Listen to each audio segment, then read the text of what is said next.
അൽഹംദുലില്ലാഹി റബ്ബിൽ ആലമീൻ അസ്സലാത്തു വസ്സലാമു അലാ റസൂലില്ലാ വഅലാ ആലിഹി വസഹ്ബിഹി അജ്മഈൻ അമ്മാ ബഅദ് റബ്ബി ഇശ്റഹ് ലി സദ്രി വയസ്സിർ ലി അംരി വഹ്ലുൽ ഉഖ്ദത മിൻ ലിസാനി യഫ്ഖഹു ഖൗലി اللهم انفعنا بما علمتنا وعلمنا ما ينفعنا وزدنا علما يا رب العالمين رب زدنا علما.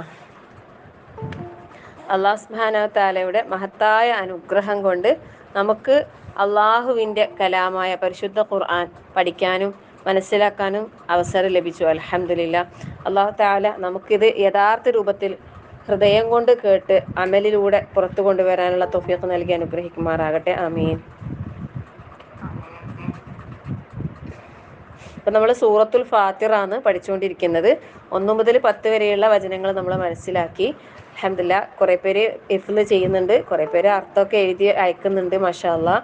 എല്ലാവരും ആവേശത്തോടെ, തുടക്കത്തിലുള്ള ആവേശം അവസാനം വരെ നിലനിർത്തി കൊണ്ടുപോകാൻ എപ്പോഴും പരിശ്രമിക്കുക. കാരണം ഖുർആനിൻ്റെ പഠനം, പാരായണം, അതിനെ ഗ്രഹിക്കൽ, മനപ്പാടമാക്കൽ, ഇതൊക്കെ നമ്മളെ മരണം വരെ നമ്മൾ ഉണ്ടാകണം എന്ന് ആഗ്രഹിക്കുന്നുണ്ടെങ്കിൽ നമ്മൾ എപ്പോഴും നല്ല ആവേശത്തിലായിരിക്കണം. കാരണം എപ്പോഴാണ് നമ്മുടെ മരണം ഉണ്ടാവുക നമുക്കറിയില്ല, അല്ലേ?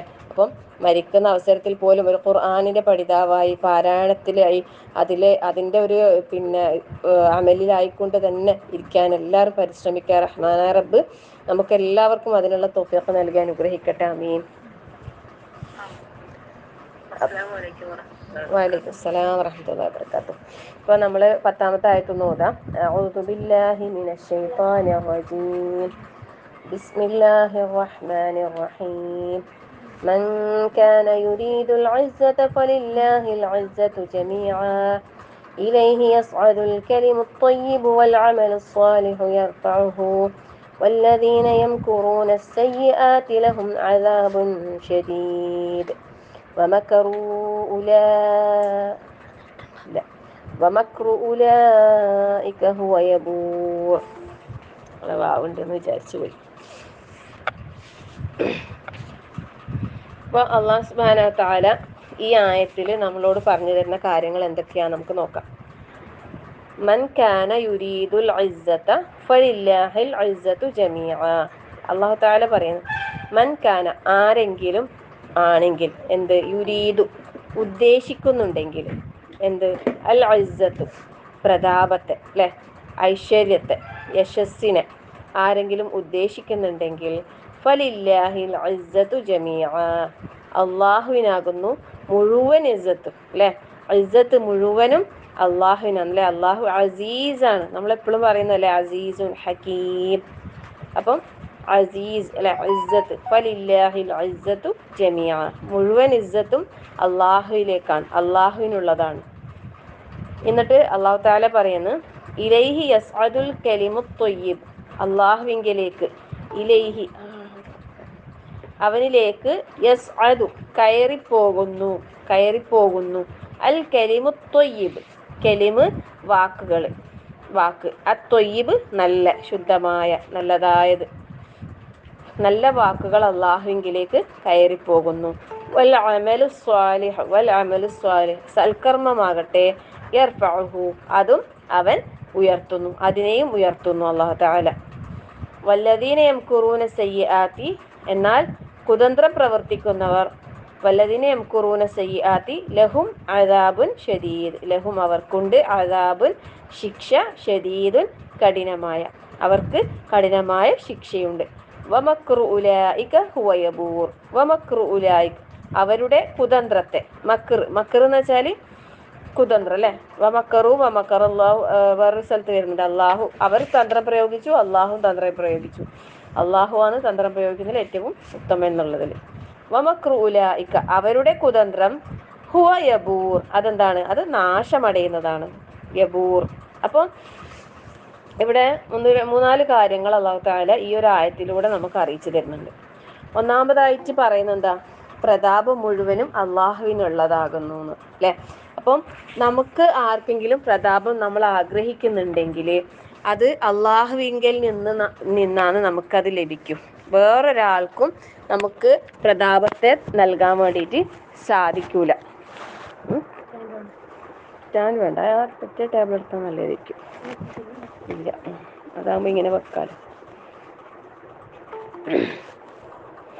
അപ്പോൾ പിന്നെ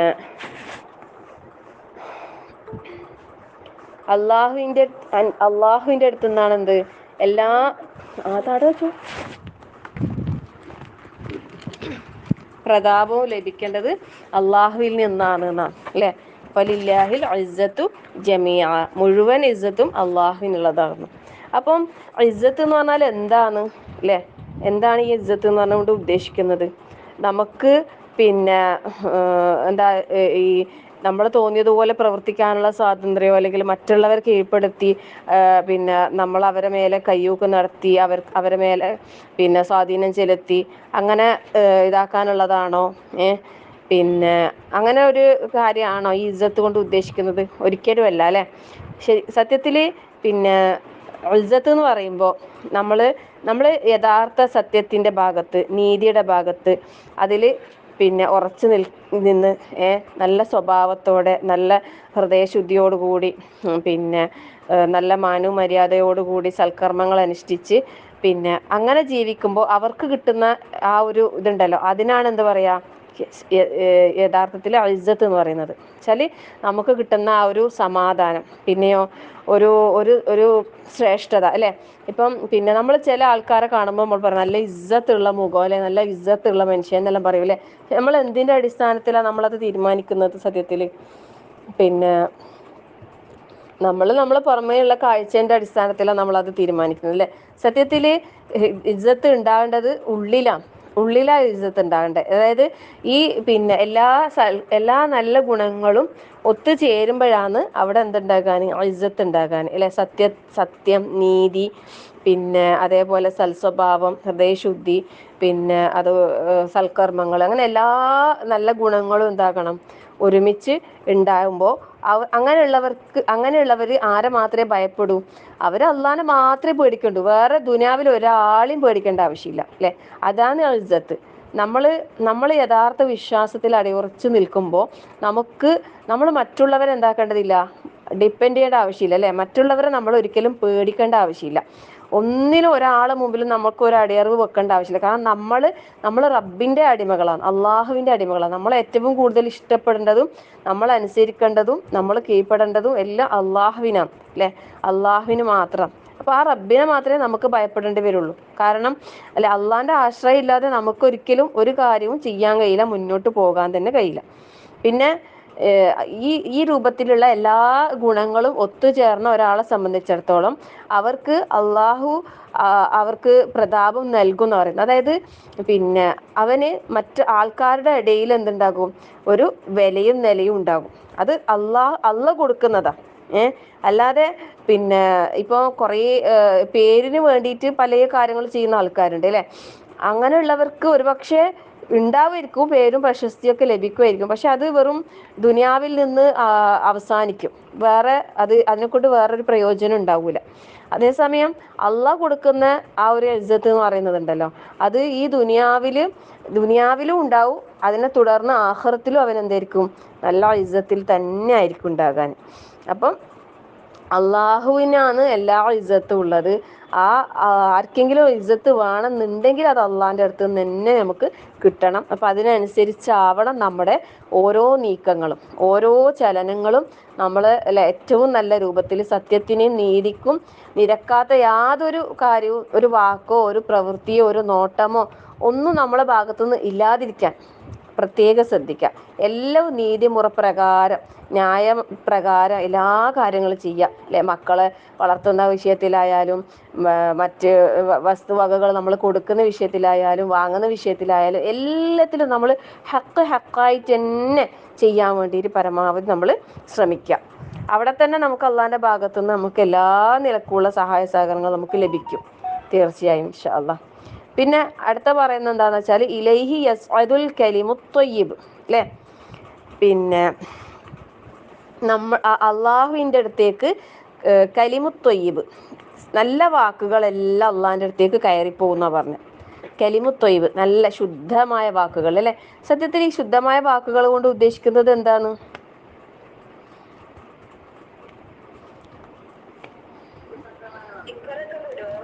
മാഷാ അല്ലാ അതന്നെ. അതായത് നമ്മളെ വിശ്വാസത്തിൽ അടിയുറച്ച് നിന്നുകൊണ്ട് നമ്മളെ ഹൃദയത്തിൻ്റെ ആത്മാർത്ഥമായ നിഷ്കളങ്കമായ ഹൃദയത്തോടു കൂടി ആ ഹൃദയത്തിൻ്റെ ഉള്ളിൽ നിന്ന് വരുന്ന അത് നാവിലൂടെയാണല്ലോ പുറത്തേക്ക് വരാം. അപ്പം ആ വരുന്ന നല്ല വാക്കുകൾ, ദിക്റുകൾ, ദുആകൾ, ഖുർആൻ പാരായണം, നല്ല ഉപദേശങ്ങൾ, ഇപ്പോൾ ഇങ്ങനെയുള്ള ക്ലാസ്സുകൾ, ഇതെല്ലാം ഇതിൽ വരും, നല്ല നല്ല വാക്കുകളിൽ വരും. അപ്പം ഇതെല്ലാം എന്താണ്? ഇതെല്ലാം അള്ളാഹിൻ്റെ അടുത്തേക്ക് കയറി പോകുന്ന പറഞ്ഞത്.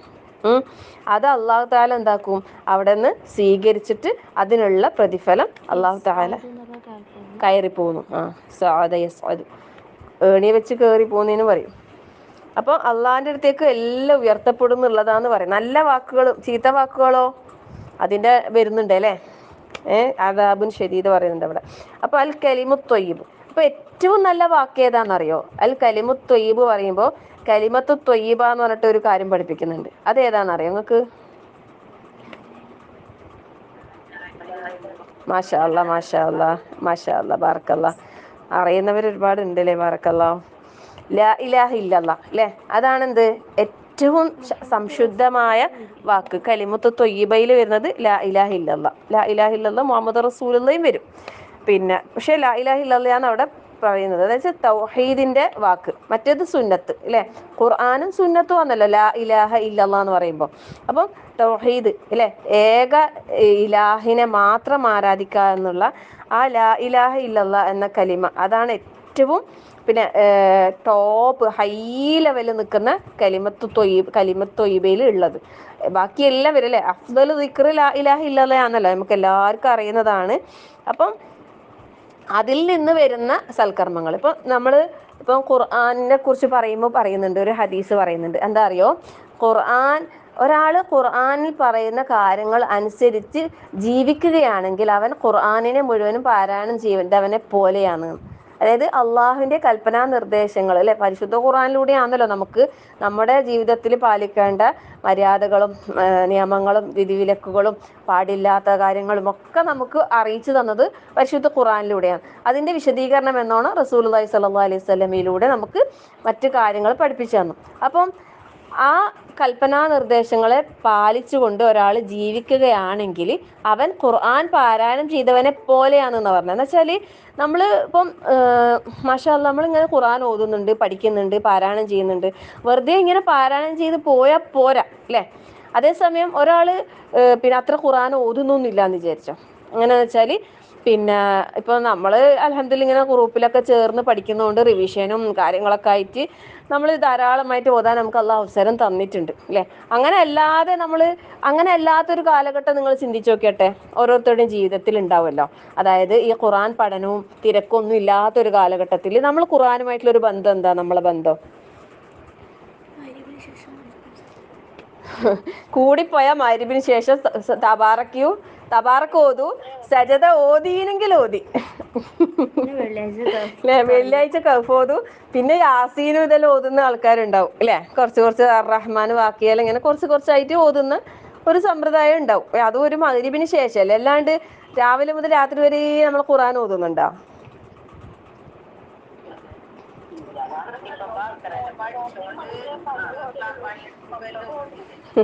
അതന്നെ പറഞ്ഞേ, ഇപ്പൊ പഠിച്ചത് കൊണ്ട് നമുക്ക് പഠിക്കാനും വേണ്ടിയിട്ടും മറക്കാതിരിക്കാനും വേണ്ടി നമ്മൾ നിരന്തരം നമ്മൾ ഓതുന്നു അല്ലെ? നമുക്ക് ഒഴിവ് കിട്ടുമ്പോ ആരോ എൻ്റെ മീറ്റിങ് എൻ്റെ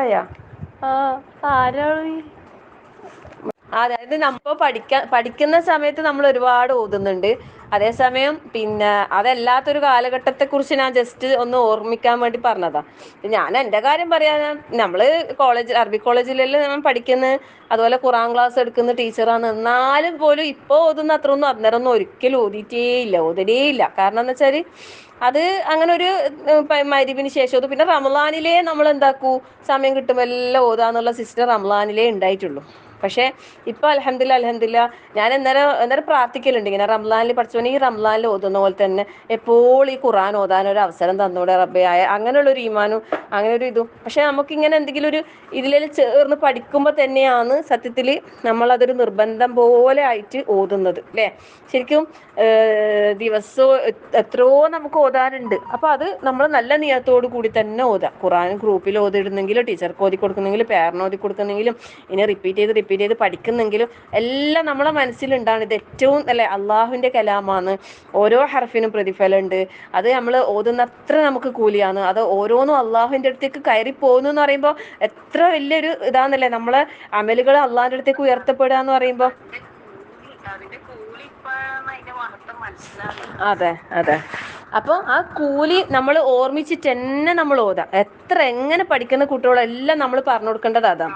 ഓരോ ഹർഫിൻ്റെ കൂലിയും അല്ലേ, അത് എത്രമാത്രം നമുക്ക് വലിയ നാളെ നമ്മുടെ തുലാസിൽ ഏറ്റവും ഭാരം തൂങ്ങുന്ന ഒരു കാര്യമാണ് അല്ലേ. ശരിക്കും ഏറ്റവും ലാഭകരമായ കച്ചവടം, ഒരിക്കലും നഷ്ടം വരാത്ത കച്ചവടം അല്ലാഹു തആല ഈ ഖുർആനെ എന്താണ് അതിനെക്കുറിച്ച് വിശേഷിപ്പിച്ചിട്ടുണ്ടെങ്കിൽ തീർച്ചയായും അത് അങ്ങനെ തന്നെയാണ് അല്ലേ. ഖുർആനിന് വേണ്ടി ചെലവഴിക്കുന്ന ഓരോ സമയവും അതിൻ്റെ കാര്യത്തിൽ വേണ്ടി നമ്മൾ വ്യാപൃതരാകുന്ന ഓരോ സെക്കൻഡുകളും നമുക്ക് എന്താണ് ഒരിക്കലും നഷ്ടം വരാത്ത കച്ചവടം തന്നെയാണ് അല്ലേ. അതിപ്പോൾ നമ്മൾ ഈ ഒരുമിച്ച് ഒത്തുകൂടലാകട്ടെ അതിനു വേണ്ടി എന്തെങ്കിലും കാര്യങ്ങൾ അതിനുവേണ്ടി നമ്മൾ ചെലവഴിക്കുന്ന സമയമാകട്ടെ, അതെല്ലാം അള്ളാഹിൻ്റെ അടുത്തേക്ക് നമുക്ക് ഒരു നന്മയായിട്ട് രേഖപ്പെടുത്തുന്ന കാര്യങ്ങൾ തന്നെയാണ്. അപ്പം അതുകൊണ്ട് നമ്മളും ഇതിൻ്റെ ഒക്കെ ഒരു ഭാഗവാക്കായി നമ്മൾ ഇങ്ങനെയുള്ള കാര്യങ്ങളിൽ തിരക്കിലാകാൻ അത് നല്ലതാണ്. എന്താ അറിയോ, വേണ്ടാത്ത അനാവശ്യമായ ഒരു കാര്യത്തിന് സമയം ഉണ്ടാവില്ല. വേണ്ടാത്ത ഒരാൾ വിളിച്ചിട്ട് വേണ്ടാണ്ട് എന്തെങ്കിലും വർത്താനം പറയാൻ വരെ നമുക്ക് സമയം ഉണ്ടാവില്ല. അങ്ങനെ നമ്മൾ തിരക്കിലാവും. നല്ലതാ ഇങ്ങനെയുള്ള കാര്യങ്ങൾ നമ്മൾ വ്യാപൃതരാകുമ്പോൾ ഒരു അനാവശ്യം നമ്മളിൽ വരൂലല്ലോ. ഒരു വേണ്ടാത്ത വർത്താനം പറയാൻ നമുക്ക് സമയം ഉണ്ടാവില്ല. വേണ്ടാണ്ട് എവിടെയെങ്കിലും പോയി ഇരിക്കാൻ കഴിയില്ല. ഒരാൾ വിളിച്ചിട്ട് ഫിത്ന പറയാൻ കഴിയില്ല, തോന്നൂല. കാരണം നിരന്തരം നമ്മൾ ഈ ഖുർആനുമായിട്ട് ബന്ധപ്പെടുകയാണ്. അപ്പം നമ്മൾ ഒരു ഭാഗത്ത് ഖുർആനും എന്നിട്ട് ഒരു ഭാഗത്ത് തെറ്റ് ചെയ്യാന്ന് പറയുമ്പോൾ അതൊരിക്കലും ശരിയാവില്ല, അല്ലേ, അത് കൂടി ചേരൂല. അപ്പം അതുകൊണ്ട് തന്നെ നമുക്ക് എന്താക്കാൻ കഴിയും, ഒരുപാട് തിന്മകളിൽ നിന്ന് നമുക്ക് വിട്ടു നിൽക്കാൻ നമ്മളെ സഹായിക്കും ഈ ഖുർആനിൻ്റെ പാരായണം. അതുപോലെ ദിക്റുകൾ, ദുആകൾ അല്ലേ. ദുആ എന്ന് പറയുന്നത് എത്രയാ ദുആക്കളുള്ള നമുക്കില്ലേ. ഒരു ദിവസം നമുക്ക് എത്ര ദുആ ചെയ്യാൻ പറ്റുന്നുണ്ട്. ഓരോ സന്ദർഭത്തിൽ നമുക്ക് ദുആ പഠിപ്പിച്ചു തന്നിട്ട് റസൂലുള്ളാഹി അല്ലേ. ഓരോ സന്ദർഭത്തിലും എന്തെല്ലാം അല്ലേ, കയറുമ്പോൾ ഇറങ്ങുമ്പോൾ ഇരിക്കുമ്പോൾ നിൽക്കുമ്പോൾ കിടക്കുമ്പോൾ എന്ന് പറഞ്ഞ പോലെ എല്ലാ സമയത്തും നമുക്ക് എന്തുണ്ട്, അള്ളാഹിൻ്റെ ദിക്റുണ്ട്, അതേപോലെ ദുആകളുണ്ട്. അതിൻ്റെ കൂടെ ഖുർആനിൻ്റെ പാരായണങ്ങൾ, പിന്നെ നല്ല നല്ല വാക്കുകൾ, മറ്റുള്ളവരോട് നല്ല ഉപദേശങ്ങൾ കൊടുക്കുക, നല്ലത് പറഞ്ഞു കൊടുക്കുക അല്ലേ. ഇതൊക്കെയാണ് എന്ത് അൽ കലിമു ത്വയ്യിബിൽ വരുന്നത്. അൽ കലിമു ത്വയ്യിബു അല്ലെ, ഇലൈഹി യസ്അദു അൽ കലിമു ത്വയ്യിബു. അതിൽ ഏറ്റവും ടോപ്പിൽ നിൽക്കുന്നത് പിന്നെ എന്താണ്, ലാ ഇലാഹ ഇല്ലല്ലാഹ് എന്നുള്ളത് അല്ലേ. അപ്പം അത് നമ്മൾ സ്വകാര്യമാകട്ടെ പരസ്യമായിട്ടാകട്ടെ എങ്ങനെ നമ്മൾ പറഞ്ഞോ ചെയ്തോ അതെല്ലാം എന്താണ്, അത് അള്ളാഹിൻ്റെ അടുത്തേക്ക് ഉയർത്തപ്പെടും. അള്ളാഹു തആല അതെല്ലാം കൃത്യമായി രേഖപ്പെടുത്തി അതിനെല്ലാം ഉള്ള പ്രതിഫലം നമുക്ക് നൽകും. അതാണ് നമുക്ക് അതിൽ നിന്ന് മനസ്സിലാകുന്ന രണ്ടാമത്തെ കാര്യം അല്ലേ. അപ്പം നമ്മൾ മനസ്സിലാക്കേണ്ട മറ്റൊരു കാര്യം എന്താണെന്ന് വെച്ചാൽ, ഒരു നല്ല വാക്കും എന്താവൂല, പാഴായി പോകൂല. അതൊരിക്കലും നമുക്ക് നഷ്ടം വരുത്തൂല. നല്ല വാക്ക് എന്ന് പറയുന്നത് അല്ലേ, ഒരു ദിക്ർ ചിലപ്പോൾ ഇങ്ങനെ പറയുന്നില്ലേ, അതായത് നമ്മൾ ദിക്ർ ചെയ്യുമ്പോൾ ഹൃദയ സാന്നിധ്യത്തോടു കൂടി ചെയ്യണം എന്ന് പറയുന്നില്ലേ. പക്ഷേ ചില സമയത്ത് നമ്മളിങ്ങനെ ചൊല്ലി ശീലമുള്ളതിൽ ചിലപ്പോൾ നമ്മളെ മൈൻഡ് ചിലപ്പോൾ എവിടെയെങ്കിലും പോകുന്നുണ്ടെങ്കിലും നമ്മുടെ നാവിൽ ചിലപ്പോൾ ദിക്ർ ഉണ്ടാവും. ചില സമയത്ത് എനിക്ക് അങ്ങനെ സംഭവിക്കലുണ്ട്, അതുകൊണ്ടാണ് ഞാൻ പറയുന്നത്. അപ്പം ഞാൻ ആദ്യം വിചാരിക്കും ഞാനിങ്ങനെ ചൊല്ലുന്നുണ്ടാവും, ചിലപ്പം ചിന്ത വേറെ എവിടെയെങ്കിലും ആയിരിക്കും, പക്ഷേ നാവിൽ സുബ്ഹാനല്ലാഹ് അൽഹംദുലില്ലാഹ് വലാ ഇലാഹ ഇല്ലല്ലാഹ് അല്ലാഹു അക്ബർ എല്ലാം തന്നെ ആയിരിക്കും ഉണ്ടാകുക. അപ്പം ഞാൻ മനസ്സിൽ ചിന്ത വേറി ചൊല്ലൽ വേറി ആയിപ്പോയല്ലോ എന്ന് വിചാരിക്കുവേ. അപ്പോൾ ഒരു ക്ലാസ്സിൽ കേട്ട് നമ്മൾ ഹൃദയ സാന്നിധ്യം ഇല്ലാതെയും നമ്മൾ നാവിനോട് ചൊല്ലുന്ന ദിക്റുകൾക്ക് പ്രതിഫലം ഉണ്ട് എന്ന്. സുബ്ഹാനല്ലാഹ്. അത് കേട്ടപ്പോൾ ഇത്തിരി സമാധാനമായി. കാരണം നമ്മളെ മനസ്സ് ചില സമയത്ത് നമ്മൾ പിടിച്ചെടുത്ത് നിൽക്കൂലല്ലോ. നമ്മളിങ്ങനെ ചൊല്ലി തുടങ്ങുന്നുണ്ടാവും, അതിൻ്റെ ഇടയെങ്കിലായിരിക്കും, പക്ഷെ നാവിൽ ആ ദിക്റുണ്ടെങ്കിൽ അതിന് പ്രതിഫലം ഉണ്ട് എന്ന് കേട്ടപ്പോൾ സത്യത്തിൽ എന്താ പറയുക, ഭയങ്കര ഒരു ആശ്വാസം തോന്നി. അപ്പോൾ പിന്നെ അത് ഹൃദയ സാന്നിധ്യം ഇല്ലാതെ ദിക്ർ ചൊല്ലാനുള്ള ഒരു പ്രോത്സാഹനമല്ലേ, ഒരിക്കലും നെഗറ്റീവായിട്ട് ആരും എടുക്കരുത് പറയുന്ന കാര്യത്തെ. അത്ര പോലും നമ്മളത് എന്തായി പോകൂല, പാഴായി പോകൂല എന്നുള്ളത് മനസ്സിലാക്കി തരാൻ വേണ്ടിയിട്ട് ഞാൻ പറഞ്ഞു തന്നതാണ് കേട്ടോ. അതായത് ഇപ്പം പിന്നെ യാ ഇബാദിയല്ലദീന അസ്റഫു അലാ അൻഫുസിഹിം ലാ തഖ്നതു മിർ റഹ്മത്തില്ലാ ഇന്നല്ലാഹ യഗ്ഫിറു ദുനൂബ ജമീഅ. ഈ ഒരു ആയത്ത് അല്ലേ, എന്താണ് ആ ആയത്തിൽ അല്ലാഹു തആല പറയുന്നത്?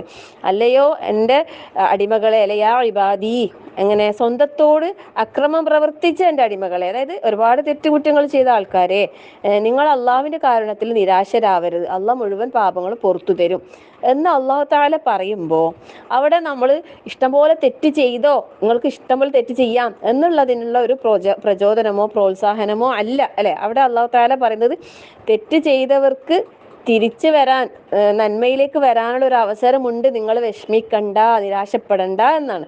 അപ്പോൾ അതേപോലെ തന്നെയാണ് ഈ കാര്യവും. ഞാൻ ഇത്രയും വിശദീകരിച്ച് പറയാൻ കാരണം എന്താ വെച്ചാൽ, ഞാൻ ഈ ക്ലാസ് എന്ന് പറയുന്ന ചില കാര്യങ്ങൾ ചില ആൾക്കാർ മനസ്സിലാക്കുന്ന രീതിയിൽ വ്യത്യാസം വരാറുണ്ട്. അന്നേരം പല സംശയങ്ങളുമായിട്ട് പേഴ്സണലായിട്ട് വരും. അപ്പം അങ്ങനെ എന്തെങ്കിലും സംശയങ്ങൾ ഉണ്ടെങ്കിൽ ഞാൻ പറയുന്നത് ക്ലാസ് നിന്ന് തന്നെ ചോദിക്കാം കേട്ടോ. നിങ്ങൾക്ക് ഞാൻ പറഞ്ഞതിൽ, നിങ്ങൾ മനസ്സിലാക്കിയതിൽ എന്തെങ്കിലും നിങ്ങൾക്ക് ഫോൾട്ട്, എന്തെങ്കിലും വ്യത്യാസം വന്നിട്ടുണ്ടെങ്കിൽ, എന്തെങ്കിലും ഡൗട്ട് വരുന്നുണ്ടെങ്കിൽ അത് നിങ്ങൾക്ക് എന്താക്കാം, ക്ലാസ്സിൽ നിന്ന് തന്നെ ചോദിച്ച് ക്ലിയർ ചെയ്യാം. കാരണം എല്ലാവരും ഒരേ മൈൻഡുള്ള ആൾക്കാരല്ല അല്ലെ, പറയുന്നത് എല്ലാവർക്കും ഒരേപോലെയല്ല മനസ്സിലാക്കാനുള്ള കഴിവുള്ളത്. അപ്പോൾ അതുകൊണ്ട് തന്നെ പിന്നെ മനസ്സിലാക്കുന്ന രീതിയിൽ വ്യത്യാസം ഉണ്ടാവും. അപ്പോൾ ഞാൻ എന്നെ കൊണ്ട് പറഞ്ഞു തരാൻ പറ്റുന്നതിൻ്റെ പരമാവധി വിശദീകരിച്ച് ഞാൻ പറഞ്ഞു തരുന്നുണ്ട്. അപ്പോൾ നിങ്ങൾ ഓരോരുത്തരും മനസ്സിലാക്കുന്ന രീതിയിൽ എന്തെങ്കിലും വ്യത്യാസം ഉണ്ടെങ്കിൽ അത് എനിക്കറിയില്ലല്ലോ. അപ്പോൾ അതുകൊണ്ടാണ് ചോദിക്കാനുള്ളത്. ഇനി ക്ലാസ്സിൽ ഇതായിട്ട് ചോദിക്കാൻ മടിയുണ്ടെങ്കിൽ നിങ്ങൾക്ക് എന്താക്കാം, പേഴ്സണലായിട്ട് മെസ്സേജ് അയക്കുന്നതിനും വിരോധം ഇല്ല കേട്ടോ. ചോദിക്കുന്നതിനോ സംശയം ചോദിക്കുന്നതിനോ ഒന്നും ഒരു പരാതിയും പരിഭവവും ഇല്ല. എല്ലാം ക്ലിയർ ആക്കിയിട്ട് തന്നെ നമുക്ക് മുന്നോട്ട് പോയാൽ മതി. അപ്പോൾ ഇവിടെ പറഞ്ഞത് എന്താ വെച്ചാൽ, ഒരു സൽക്കർമ്മവും, അതായത് ഒരു നല്ല വാക്കും ഒരു നല്ല പ്രവൃത്തിയും എന്താകൂല, ഒന്നും തന്നെ പാഴായി പോകൂല അല്ലേ. പിന്നെ കുറച്ച് ദിവസം മുമ്പ് നമ്മൾ ഈ വാട്സപ്പിലെല്ലാം ഒരു വീഡിയോ കറങ്ങുന്നുണ്ടായിരുന്നു, മറ്റേ മജീഷ്യൻ മുതുകാടിൻ്റെ. അയാൾ മുസ്ലിം ഒന്നുമല്ല, പക്ഷെ അയാൾ പറയുന്ന കാര്യങ്ങളില്ലേ, ചില സമയത്ത് ഞാൻ വിചാരിക്കും അയാളൊന്ന് ഇസ്ലാമിലേക്ക് വന്നിട്ടുണ്ടെങ്കിൽ, അയാൾക്ക് അള്ളാഹ് ഹിദായത്ത് കൊടുത്തിട്ടുണ്ടെങ്കിൽ നല്ലതേനു എന്ന് ആഗ്രഹിക്കലുണ്ട് അല്ലേ. അള്ളാഹ് ഹിദായത്ത് കൊടുക്കട്ടെ. കാരണം നല്ലൊരു മനുഷ്യനാണ് എന്തായാലും. അയാൾ ചെയ്യുന്ന പ്രവൃത്തിക്ക് അയാൾക്ക് പ്രതിഫലം കിട്ടും ദുനിയാവിന്ന്. വിശ്വാസം ഇല്ലാണ്ട് ആഖിറത്തിൽ എന്തായാലും രക്ഷപ്പെടൂല. പക്ഷെ അയാൾ വിശ്വാസം ഉണ്ടോ എന്നുള്ളത് എനിക്കറിയില്ല. പിന്നെ നല്ല വിശ്വാസമുള്ള ഒരു മനുഷ്യൻ പറയുന്ന, ഒരു മുത്തഖിയായ ആളെല്ലാം പറയുന്ന പോലത്തെ വാക്കുകളാണ് അല്ലേ. അപ്പം അയാളൊരു കഥ പറയുന്നുണ്ട് അതിനല്ലേ, ദൈവം എന്നെല്ലാം പറഞ്ഞിട്ട് ഇങ്ങനെ പറയുന്നതാ. പക്ഷെ അതിൽ പറയുന്ന പോയിന്റ് ഭയങ്കര പോയിന്റാണ്. എന്താ വെച്ചാൽ, എനിക്ക് പിന്നെ ദാനം ചെയ്യാൻ എൻ്റെ അടുത്ത് ഒന്നുമില്ല, ഉള്ള ആൾക്കാരെല്ലാം കുറേ കൊടുക്കുന്ന, എൻ്റെ അടുത്ത് ഒന്നുമില്ല എന്നിട്ട് ഒരാൾ പരാതി പറയുമ്പോൾ അയാളോട് ചോദിക്കുന്നത്, നിനക്ക് പിന്നെ മറ്റൊരാളെ നോക്കി നല്ലൊരു പുഞ്ചിരി കൊടുത്തൂടെ, അത് ദാനമാണ് അല്ലേ. അതേപോലെ പിന്നെ നമുക്ക് ആരോഗ്യം തന്നിട്ടുണ്ടല്ലോ, നമ്മൾ കൈകാലുകൾ കൊണ്ട് ഓരോരുത്തർക്ക് നമുക്ക് സഹായം എത്തിച്ചു കൊടുക്കുക, ഒരാളെ കൊണ്ട് വാക്കുകൾ കൊണ്ട് ഒരു ആശ്വാസ വാക്കുകൾ പറഞ്ഞാൽ അത് ദാനാണ്. അങ്ങനെ പറഞ്ഞിട്ട് ശരിക്കും നമ്മൾ റസൂലുള്ള പഠിപ്പിച്ചു തരുന്ന കാര്യം തന്നെയാണ് അതെല്ലാം. അല്ലാണ്ട് റസൂല് നമുക്ക് പഠിപ്പിച്ചു തന്നല്ലോ, ഒരാളെ മുഖത്ത് നോക്കി പുഞ്ചിരിച്ചാൽ അത് സദഖയാണ്, അത് പാഴായി പോകൂല. എന്തിനാ മടി കാണിക്കുന്നില്ലേ, മസിൽ പിടിച്ച് നിൽക്കേണ്ട യാതൊരു ആവശ്യമില്ല. നമ്മളൊരു മുസ്ലിമിനെ കണ്ടാൽ സലാം പറയുമ്പോൾ അത് നമുക്കൊരു നന്മ രേഖപ്പെടുത്തിയല്ലേ, എന്തിനാ സലാം പറയാൻ മടിക്കുന്നത്? ചില ആൾക്കാർ നമ്മൾ ഇങ്ങനെ എല്ലാത്തിനൊരു മടി കാണിച്ചിട്ട് പിന്നോക്കം പോവുകയാണ്. ഒരിക്കലും അതിൻ്റെ ആവശ്യമില്ല അല്ലേ. നമ്മൾ മുന്നോട്ട് നന്മയിൽ നമ്മൾ എന്താക്കുക, മുന്നേറാൻ വേണ്ടിയിട്ട് പരിശ്രമിക്കുക. അപ്പം ഇലൈഹി യസ്അദുൽ കലിമു ത്വയ്യിബ്, അള്ളാഹുവിൻ്റെ അടുത്തേക്ക് എല്ലാ നല്ല വാക്കുകളും എന്താണ്, കയറിപ്പോകുന്നു എന്നാണ് പറഞ്ഞത്.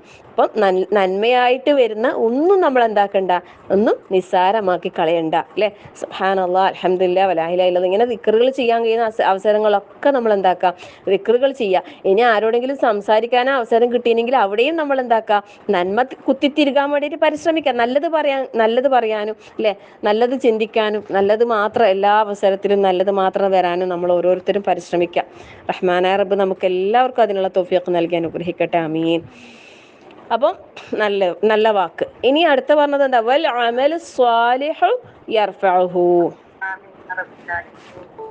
അല്ലെ. വൽ അമലു സ്വാലിഹ്, സൽക്കർമ്മങ്ങൾ അല്ലെ, നല്ല വാക്കുകൾ അള്ളാഹുലേക്ക് കയറിപ്പോകുന്നു. എന്നിട്ട് പിന്നെ കൂടെ പറഞ്ഞതാണ് എന്ത്, വൽ അമലു സ്വാലിഹു യർഫഉഹു, സൽക്കർമ്മങ്ങൾ അല്ലെ, സൽക്കർമ്മങ്ങൾ എന്താക്കുന്നു, യർഫഉഹു, അതിനെ അവൻ ഉയർത്തുന്നു എന്ന് പറഞ്ഞേ. അപ്പം അത് എന്ന് പറഞ്ഞാൽ എന്ത്, സൽക്കർമ്മം അല്ലെ. ഉയർത്തുന്നത് ആരാ, അത് അള്ളാഹുവാണ് അല്ലെ. അള്ളാഹു സുബ്ഹാനഹു വ തആല നമ്മുടെ ചെയ്യുന്ന സൽക്കർമ്മങ്ങൾ എന്താക്കുന്നു, അത് ഉയർത്തുന്നു അല്ലെ. അപ്പം പിന്നെ നല്ല വാക്ക് പിന്നെ ഉയർത്തും എന്ന് പറഞ്ഞ്, അതേപോലെ തന്നെ സൽക്കർമ്മങ്ങളും അല്ലെ, സൽക്കർമ്മങ്ങളും അള്ളാഹു തആല എന്താക്കുന്നത്, അവൻ ഉയർത്തും. അപ്പം പിന്നെ ഇവിടെ വിശദീകരണത്തിൽ പറയുന്ന വെച്ചാൽ, ഈ സൽക്കർമ്മം ഉയർത്തുമെന്ന് പറഞ്ഞതിൽ പിന്നെ അത് അള്ളാഹു സ്വീകരിക്കും അറിയൂന്ന് മാത്രം കരുതേണ്ടതില്ല എന്ന് പറയുന്നു. കാരണം ആത്മീയ ലോകം, അതായത് പരലോകത്ത് അവിടെ എന്താ ഏത് രൂപത്തിലാണ് നമ്മൾക്ക് അത് ഉപകാരപ്പെടുക എന്നുള്ളത് നമുക്ക് അറിയില്ല അല്ലെ. നമ്മൾ ചെയ്യുന്ന സൽക്കർമ്മങ്ങളെ അത് ഏത് രൂപത്തിലാണ് അള്ളാഹു സുബ്ഹാനഹു വ തആല നമ്മൾക്ക് നാളെ പരലോകത്ത് പിന്നെ തിരിച്ചു തരാ എന്നുള്ളത് നമുക്ക് അതിന് അറിയില്ല അല്ലെ. അപ്പൊ അത് ആ അമലായിട്ട് തന്നെ ഉണ്ടാവൂ, ചിലപ്പോ ഇനി അതിന്റെ പ്രതിഫലം നമുക്ക് തരിക ചെയ്യാം, എന്താ നമുക്കറിയില്ല അല്ലെ. അള്ളാഹു ആലം. നാളെ പരലോകത്ത് എത്തിക്കഴിഞ്ഞാൽ നമുക്ക് ഓരോന്നും കണ്ടറിയാൻ കഴിയും അല്ലെ. അപ്പോൾ നമുക്ക് ഏറ്റവും നല്ല അവസ്ഥയിൽ നിലനിൽക്കാനുള്ള സൗഭാഗ്യ റഹ്മാനായ റബ്ബ് നമുക്ക് എല്ലാവർക്കും നൽകി അനുഗ്രഹിക്കട്ടെ. ആമീൻ. അപ്പം അമല് കലിമ ത്വയ്യിബും അള്ളാഹുവിലേക്ക് ഉയരും, അതേപോലെ അമല് സ്വാലിഹും അള്ളാഹു ഉയർത്തും എന്ന് പറഞ്ഞത്, അത് ഉയർത്തും. അപ്പം ഇവിടെ മറ്റൊരു കാര്യം നമ്മൾ മനസ്സിലാക്കേണ്ടത് എന്താ അറിയോ, ഇത് ഇപ്പം നല്ല വാക്കും പ്രവൃത്തിയും ഒരാളിൽ നിന്നാണല്ലോ വരിക അല്ലെ. അപ്പൊ അവർക്കും എന്താകാൻ കഴിയും, പറ.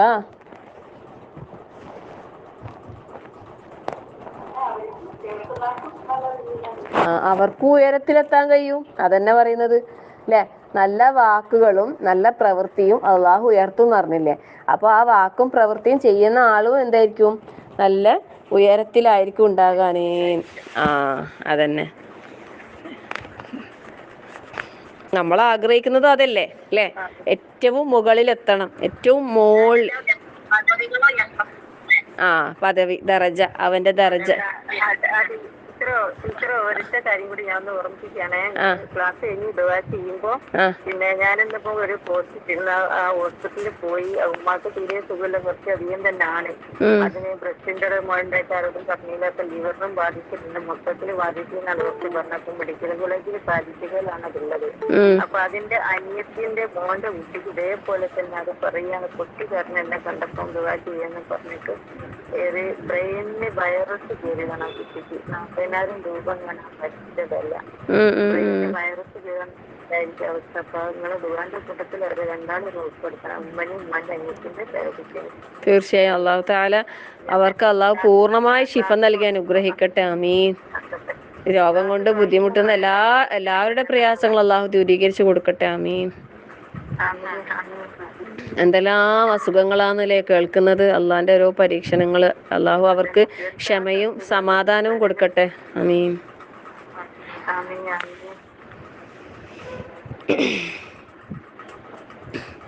അപ്പം നല്ല വാക്കുകളും നല്ല പ്രവൃത്തികളും അള്ളാഹുവിൻ്റെ അടുത്തേക്ക് ഉയർത്തി നമുക്കതിന് അല്ലെ ഉന്നതമായ പ്രതിഫലം അള്ളാഹു തആല അവിടെ ഒരുക്കി വെച്ചിട്ടുണ്ടാവും എന്ന് പറയുന്നത്. എന്നാൽ ഇതിൻ്റെ എല്ലാം അപ്പുറത്തേക്ക് അല്ലെ, ഇതിൻ്റെ അപ്പുറത്തേക്ക് എന്താ വരുന്നത്, വല്ലദീന യംകുറൂന സയ്യിആത്ത് അല്ലെ, കുതന്ത്രങ്ങൾ. എങ്ങനെയാന്ന് വെച്ചാൽ പിന്നെ ഓരോന്നിനും എന്തെങ്കിലും ഇങ്ങനെ ന്യായം പറഞ്ഞിട്ട് ഇതാക്കുന്ന ആൾക്കാരുണ്ടാവും അല്ലെ. ഓരോ കാര്യങ്ങൾ എന്തെങ്കിലും ഉപായങ്ങൾ പറഞ്ഞിട്ട്, പിന്നെ ഉള്ളിലൊന്ന് ഒളിപ്പിച്ച് വെച്ചിട്ട് പുറമേ ഒന്ന് കാണിച്ചിട്ട്, കാപട്യം കാണിച്ചിട്ട് അല്ലെ, അങ്ങനെയെല്ലാം ചെയ്യുന്ന ഇതിനെല്ലാം എന്താ പറയുക, യംകുറൂന സയ്യാത്ത് പറയാം. അതായത് പിന്നെ കുതന്ത്രങ്ങൾ പ്രയോഗിക്കുന്ന ആൾക്കാരെ സംബന്ധിച്ചിടത്തോളം അവർക്ക് എന്താ ഉള്ളത്, അവർക്ക് ലഹും അദാബുൻ ശദീദാ പറഞ്ഞിട്ടുള്ളത്. ഇപ്പം നേരെ പോ, അതിൽ മാത്രമേ എന്തുള്ളൂ, ഖൈറുള്ളൂ അല്ലേ. അല്ലാതെ പിന്നെ വളഞ്ഞ വഴി നമ്മൾ സ്വീകരിക്കുമ്പോൾ അവിടെ എന്താ വരും, നമുക്ക് നഷ്ടം സംഭവിക്കാൻ സാധ്യത കൂടുതലാണ്. അപ്പം അതുകൊണ്ട് തന്നെ എല്ലാവരും ഓരോരുത്തരും പിന്നെ ഈ ഒരു കാര്യത്തിൽ വളരെ നമ്മൾ ജാഗ്രത പാലിക്കുക. ഇന്നലെ മിനാന്നൊക്കെ ആയിട്ട് നമ്മൾ ആയിഷാൻ്റെ ക്ലാസ് കേട്ടിട്ടില്ലേ, ഇബിലീസിൻ്റെ തന്ത്രങ്ങൾ. ഇബിലീസ് പല നിലക്കും നമ്മളെ പേപ്പിക്കാൻ വേണ്ടിയിട്ട് വല വിരിച്ച് നടക്കുന്നുണ്ട്. ഏതെങ്കിലും ഒരു പോയിന്റിൽ കിട്ടോ നോക്കിയിട്ട് ഇങ്ങനെ കാത്തുക്കും. കാരണം എന്താ, അള്ളാഹിനോട് പറയണം അല്ലേ, ഇതാ ഞാനും തോറ്റിനെങ്കിൽ ഇവരും തോറ്റിന് അല്ലേ, ഇവരും എല്ലാം പരാജയപ്പെട്ടവരാണെന്ന് ഇബിലീസിന് അള്ളാഹിൻ്റെ മുമ്പിൽ കാണിച്ചു കൊടുക്കാൻ വേണ്ടിയിട്ടാണ് നമ്മളെ പിന്നാലെ വരുന്നത്. അപ്പം നമ്മളെന്താ കാണിച്ചു കൊടുക്കണ്ടേ, ഇല്ല ഇല്ല റബ്ബേ, ഞാൻ തോറ്റു കൊടുക്കൂല റബ്ബേ, അല്ലെ, ഞാൻ വിട്ട് കൊടുക്കൂല റബ്ബേ, ഒരിക്കലും ഞാൻ പോകൂല റബ്ബേ, അല്ലാ നിന്റെ സച്ചരിതരായ അടിയാന്മാരെ ഒരിക്കലും ശൈത്താന് വൈബേപ്പിക്കാൻ കഴിയില്ല റബ്ബേ. അതുകൊണ്ട് ആ കൂട്ടത്തിൽ അല്ലെ, ആ കൂട്ടത്തിൽ നമ്മൾ ഉൾപ്പെടാൻ എന്തെന്തെല്ലാം പ്രേരണകൾ നമ്മളെ മുമ്പിലേക്ക് പിശാചിട്ട് തന്നാലും ഒരിക്കലും ഞാൻ അതിൽ വരൂല, ഞാൻ അതിൻ്റെ ഭാഗവാക്കാകൂല എന്നുള്ള ഒരു ഉറച്ച തീരുമാനം. ഒരു കുതന്ത്രം, ഒരു ഉപാധിയും, ഒരു ഉതിറും നമുക്ക് വേണ്ട അല്ലേ, ഒന്നും വേണ്ട. നമുക്ക് എന്താ വേണ്ടേ? ഹക്കായിട്ട് അല്ലേ, നീതി ന്യായ മുറപ്രകാരം നമ്മളെല്ലാ കാര്യങ്ങളും, നമ്മുടെ വാക്ക് അല്ലെ, നമ്മളെ വായിൽ നിന്ന് പുറത്തേക്ക് വരുന്നൊരു വാക്ക് അത് സത്യസന്ധമായിരിക്കണം. അങ്ങനെ നമ്മൾ ഓരോരുത്തരും തീരുമാനിക്കുക അല്ലെ. ചെയ്യുന്ന പ്രവൃത്തി അല്ലെ, ഒരിക്കലും സത്യത്തിന് നിരക്കാത്ത ഒരു പ്രവൃത്തിയും നമ്മളിൽ വരാതിരിക്കാൻ അങ്ങനെ നമ്മൾ ഓരോരുത്തരും അല്ലെ, നമ്മൾ മുമ്പേ പറഞ്ഞതാണ് ശുക്രിന്റെ വിഷയത്തിൽ. നമ്മൾ അള്ളാഹു നൽകിയ അനുഗ്രഹങ്ങളാണ് നമ്മുടെ ശരീരത്തിലെ ഓരോ അവയവങ്ങളും. ആ അനുഗ്രഹങ്ങൾ അള്ളാഹു പറഞ്ഞതിന് എതിരായിട്ട് ഒരിക്കലും പ്രവർത്തിക്കൂല എന്നുള്ളൊരു ഉറച്ച തീരുമാനം നമ്മൾ എടുക്കുകയാണെങ്കിൽ നമുക്ക് നമ്മളെ വായിലൂടെയോ നമ്മളെ കണ്ണിലൂടെയോ നമ്മളെ കാതിലൂടെയോ നമ്മളെ കൈകളിലൂടെയോ കാലുകളിലൂടെയോ ഒരു തിന്മ വരില്ല. നമ്മൾ ഉറപ്പിച്ച തീരുമാനം എടുത്താൽ മതി. അപ്പം പിശാചിന് ആ ഭാഗത്തേക്ക് അടുക്കാൻ കഴിയൂല. പിന്നെ അതിൻ്റെ കൂട്ടത്തിൽ നല്ല ദുആ അല്ലേ, ദുആ മസ്റ്റാണ്. കാരണം പ്രാർത്ഥന ഇല്ലെങ്കിൽ നമുക്കൊരു രക്ഷയുമില്ല. പ്രാർത്ഥിക്കാത്തതിൻ്റെ പേരിൽ എന്തെങ്കിലും നമുക്ക് നഷ്ടം വരുന്നുണ്ടെങ്കിൽ വരും എന്നാണ് പറഞ്ഞത്. അപ്പം അതുകൊണ്ട് പ്രാർത്ഥന മുടക്കാതിരിക്കുക, പിശാചിൽ നിന്നുള്ള രക്ഷ ചോദിച്ചുകൊണ്ടേയിരിക്കുക, അള്ളാഹിൻ്റെ ഭാഗത്തു നിന്നുള്ള എല്ലാ സഹായത്തിനും നമ്മൾ ചോദിച്ചുകൊണ്ടേയിരിക്കുക. ആത്മാർത്ഥമായ പ്രാർത്ഥനകൾ നമ്മളെ ഹൃദയത്തിൻ്റെ ഉള്ളിൽ നിന്ന് മനസ്സിൽ തട്ടി അള്ളാഹിനോട് നമ്മൾ കാര്യങ്ങൾ ചോദിക്കുക. സുജൂദിലായിരിക്കുമ്പോഴും നിസ്കാരത്തിലായിരിക്കുമ്പോഴും നിസ്കാരത്തിലല്ലാത്ത സമയത്ത് പ്രാർത്ഥനകൾക്ക് സ്വീകാര്യതയുള്ള പ്രത്യേകമായ സമയങ്ങൾ നമുക്ക് പഠിപ്പിച്ചു തന്നിട്ടുണ്ട്. അത്തരം സന്ദർഭങ്ങളിലൊക്കെ നമ്മൾ എന്താക്കുക, എല്ലാവർക്കും വേണ്ടിയിട്ട് ആത്മാർത്ഥമായിട്ട് പ്രാർത്ഥിക്കുക. അല്ലാഹു സുബ്ഹാനഹു വ തആല അവൻ്റെ ഏറ്റവും ഇഷ്ടപ്പെട്ട സച്ചരിതരായ നല്ല അടിമകളുടെ കൂട്ടത്തിൽ നമ്മളെല്ലാവരെയും ഉൾപ്പെടുത്തി അനുഗ്രഹിക്കുമാറാകട്ടെ. ആമീൻ. അപ്പോൾ ഈ ഒരു ആയത്തിൽ നിന്ന് നമുക്ക് മനസ്സിലാക്കാൻ കഴിയുന്ന കാര്യം ഇതാണ് അല്ലേ, അതായത് മക്റു സയ്യാത്ത് അല്ലെ, വല്ലദീന യംകുറൂന സയ്യാത്തി ലഹും അദാബുൻ ഷദീദ് പറഞ്ഞിട്ട് എന്നിട്ട് വീണ്ടും അല്ലാഹു തആല പറയുന്നുണ്ട് വ മക്റു ഉലൈക ഹുവ യബൂർ അല്ലെ, അവരുടെ കുതന്ത്രങ്ങളുടെ അനന്തരഫലം എന്ന് പറയുന്നത് എന്താണ്? അനന്തരഫലം എന്ന് പറഞ്ഞാൽ അത് നാശം തന്നെയാണെന്ന് പറയുന്നത് അല്ലേ. പിന്നെ ഒരു സംഭവം ഇതിലൊരു ചെറിയൊരു ഇത് പറയുന്നുണ്ട്. അതായത് പിന്നെ നബി സല്ലല്ലാഹു അലൈഹി വസല്ലമയെ കൊലപ്പെടുത്തുകയോ അല്ലെങ്കിൽ പിടിച്ച് ബന്ധത്തിലാക്കുകയോ നാട് കടത്തുകയോ ചെയ്യാൻ വേണ്ടിയിട്ട് ഖുറൈശികൾ ഗൂഢാലോചന നടത്തി അല്ലേ. അതിന് വേണ്ടിയിട്ട് രാത്രി വീട് വളഞ്ഞ് അല്ലേ. അപ്പോൾ അത് അവരുടെ പിന്നെ കുതന്ത്രമായിരുന്നു. പക്ഷേ അവിടെ എന്താ സംഭവിച്ചത്? സത്യത്തിൽ അവരുടെ കുതന്ത്രത്തെ അള്ളാഹു തആല പൊളിച്ചു കളഞ്ഞു അല്ലേ. അള്ളാഹു പിന്നെ അവരെ എന്താ റസൂലുള്ളാഹി സ്വല്ലല്ലാഹു അലൈഹി വസല്ലമയെ അതിവിദഗ്ധമായിട്ട് അവിടെ നിന്ന് നാട് കടത്തുകയാണ് അല്ലേ. സത്യത്തിൽ ആ ചുറ്റും വീട് വളഞ്ഞ ആൾക്കാർ ഒട്ടും അറിയാതെയാണ് റസൂലുള്ളാഹിയും അബൂബക്കർ റളിയല്ലാഹു അൻഹു പോയത് അല്ലേ. എന്നിട്ട് വഴിക്ക് വെച്ചിട്ട് ഒരാൾ കാണുന്നുണ്ട് അല്ലേ, ഈ റസൂലുള്ളാഹിനെയും അബൂബക്കർ റളിയല്ലാഹു അൻഹു കണ്ടിട്ട് വന്നിട്ട് ഇവരോട് പറയുന്നുണ്ട്, ഈ വീട്ടിൽ കാവൽ നിന്ന ആൾക്കാരോട് പറയുന്നുണ്ട്, അബൂബക്കറും മുഹമ്മദും പോയല്ലോ, നിങ്ങൾ അന്നേരം അയാൾ വിശ്വസിക്കുന്നില്ല ഇവർ. കാരണം ഇവർ ഉറച്ച വിശ്വാസമുണ്ട് മുഹമ്മദ് അവിടെ കിടന്ന് ഉറങ്ങുന്നുണ്ട് എന്ന് അവർ വിചാരിച്ചല്ലേ റസൂലുള്ളാഹി സ്വല്ലല്ലാഹു അലൈഹി വസല്ലം. അപ്പം പക്ഷേ അവർ നേരം പുലർന്ന് നോക്കുമ്പോൾ എന്താ കണ്ടത്? അലി റളിയല്ലാഹു അൻഹു കണ്ടത്. ശരിക്കും അത് അള്ളാഹിൻ്റെ കുതന്ത്രം അല്ല, അള്ളാഹിൻ്റെ തന്ത്രമാണ്. അത് കുതന്ത്രമല്ല, അള്ളാഹിൻ്റെ തന്ത്രം. അപ്പം അള്ളാഹിൻ്റെ തന്ത്രം ഏറ്റവും അല്ലേ, പിന്നെ ഒരിക്കലും പിന്നെ ഈ കുതന്ത്രം പ്രയോഗിക്കുന്ന ആൾക്കാരുടെ ഇത് അവർക്ക് തന്നെയാണ് അതിൻ്റെ നാശം ഉണ്ടാകുക എന്നുള്ളതാണ് ഇവിടെ നമുക്ക് മനസ്സിലാക്കി തരുന്നത്. അങ്ങനെ ഒരുപാട് ചരിത്രങ്ങൾ നമുക്ക് നമ്മളെ മുമ്പിലുണ്ട് അല്ലേ. കുതന്ത്രം പ്രയോഗിച്ച് കഴിഞ്ഞാൽ അവർ തന്നെ അതിലെന്താകും, നാശത്തിൽ അകപ്പെടുന്ന ഒരവസ്ഥയായിരിക്കും. അള്ളാഹു കാത്തുരക്ഷിക്കുമാറാകട്ടെ. ആമീൻ. ഇനി അടുത്ത ആയത്തിൽ പറയുന്നത് വല്ലാഹു ഖലഖക്കും മിൻ തുറാബിൻ സുമ്മ മിൻ നുത്ഫത്തിൻ സുമ്മ ജഅലക്കും അസ്വാജാ വമാ തഹ്മിലു മിൻ ഉൻസ വലാ തദഉ ഇല്ലാ ബിഇൽമിഹി വമാ യുഅമ്മറു മിൻ മുഅമ്മരി വലാ യുൻഖസു മിൻ ഉംരിഹി ഇല്ലാ ഫീ കിതാബ് ഇന്ന ദാലിക അലല്ലാഹി യസീർ.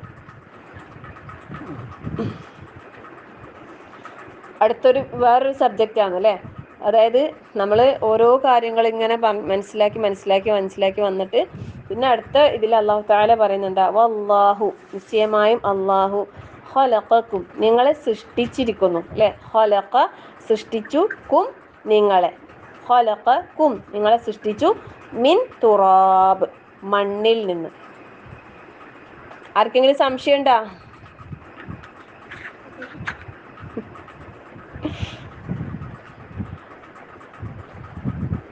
അപ്പോൾ മണ്ണിൽ നിന്നാണ് അള്ളാഹു തആല മനുഷ്യനെ സൃഷ്ടിച്ചത് അല്ലേ.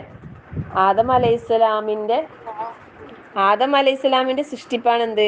മണ്ണിൽ നിന്ന് അല്ലേ. നമ്മൾ കേട്ടിട്ടില്ലേ ഇബ്ലീസിന് അവിടെ വന്ന ഒരു ധിക്കാരം തന്നെ എന്താണ്? മണ്ണിൽ നിന്ന് സൃഷ്ടിച്ച ഇവൻക്ക് തീനെ കൊണ്ട് സൃഷ്ടിച്ച ഞാൻ സുജൂദ് ചെയ്യാനാ അല്ലേ. എങ്ങനെയാണ് അഹങ്കാരത്തിന്റെ ഇത് മുളക്കുന്നത്. ഈ ഒരു ചിന്ത, ഇങ്ങനെയുള്ള ഒരു ചിന്ത നമ്മളിൽ ഉണ്ടെങ്കിൽ നമ്മൾ എന്താണ്, നമ്മളിൽ അഹങ്കാരം ഉണ്ട് എന്നാണ് അതിൽ നിന്ന് നമുക്ക് മനസ്സിലാക്കാൻ കഴിയുന്നത്. ഞാൻ പറയുന്നത് കേൾക്കുന്നില്ലല്ലേ?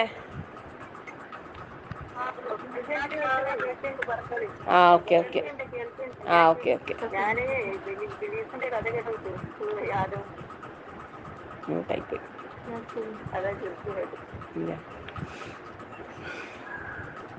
അപ്പോൾ പിന്നെ ആദം അലൈഹിസ്സലാമിനെ അല്ലാഹു തആല മണ്ണിൽ നിന്ന് സൃഷ്ടിച്ചല്ലേ. അപ്പോൾ ഖലഖക്കും മിൻ തുറാബ്. പിന്നെ അല്ലാഹു തആല പറയുന്നത് എന്താ? സുമ്മ മിൻ നുത്ഫത്തിൻ. ആദ്യത്തെ മനുഷ്യനായ ആദം അലൈഹിസ്സലാമിനെയാണ് അല്ലാഹു മണ്ണിൽ സൃഷ്ടിച്ചത്. പിന്നെ ബാക്കിയുള്ള ആൾക്കാരെല്ലാം മണ്ണിൽ നിന്നല്ല അല്ലേ. പിന്നെ ഉള്ളതെല്ലാവരും എന്താണ്? പിന്നെ ഇന്ദ്രിയ തുള്ളിയിൽ നിന്നാണ് സൃഷ്ടിച്ചത്. സുമ്മ മിൻ നുത്ഫത്തിൻ സുമ്മ ജഅലക്കും അസ്വാജ.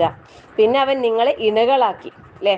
അള്ളാഹുവിന്റെ ദൃഷ്ടാന്തങ്ങളിൽപ്പെട്ട വലിയൊരു ദൃഷ്ടാന്തമാണെന്ത്? ഇണ എന്ന് പറയുന്നത് അല്ലേ. എന്നിട്ട് അല്ലാഹു തആല പറയുന്നത് വമാ തഹ്മിലു മിൻ ഉൻസ വലാ തദഉ ഇല്ലാ ബിഇൽമിഹി. തഹ്മില് വെച്ചാൽ ഇവിടെ ഗർഭം ധരിക്കുന്നതിനെ കുറിച്ചിട്ടാണ് പറയുന്നത്. വമാ തഹ്മിലു, ഗർഭം ധരിക്കുന്നില്ല, മിൻ ഉൻസ, ഒരു പെണ്ണും. എങ്ങനെ?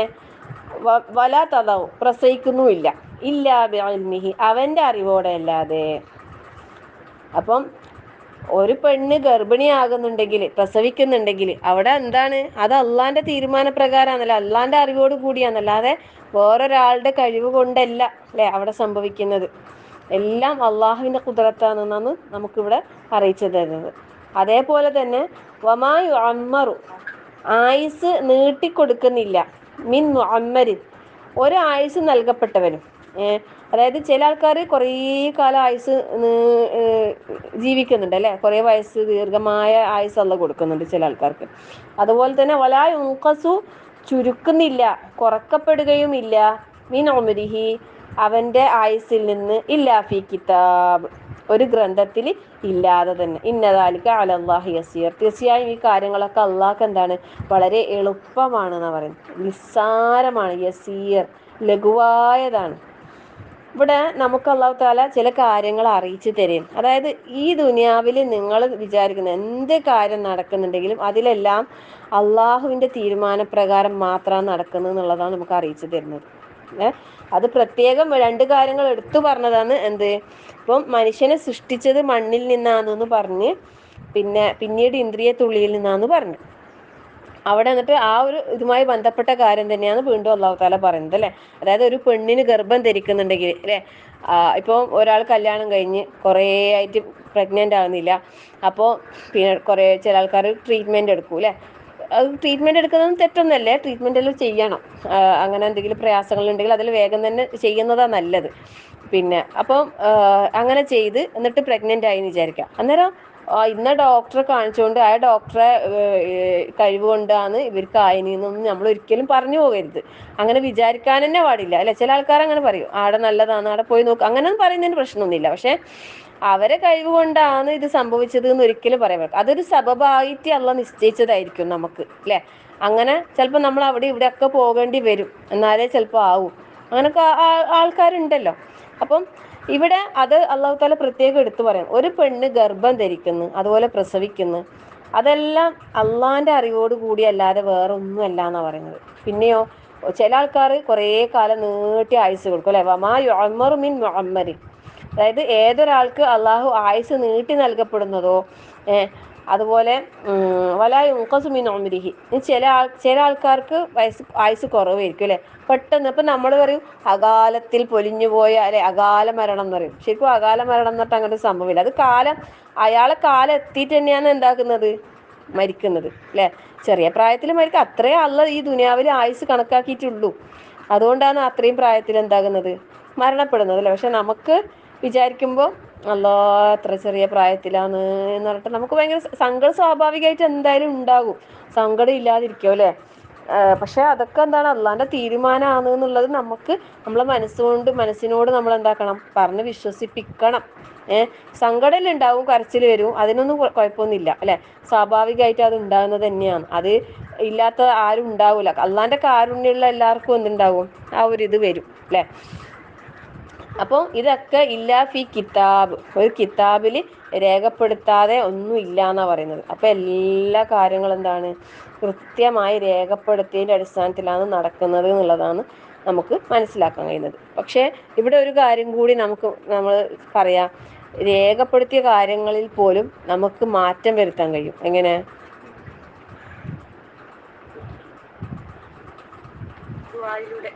മാഷാ അല്ലാ, മാഷാ അല്ലാ.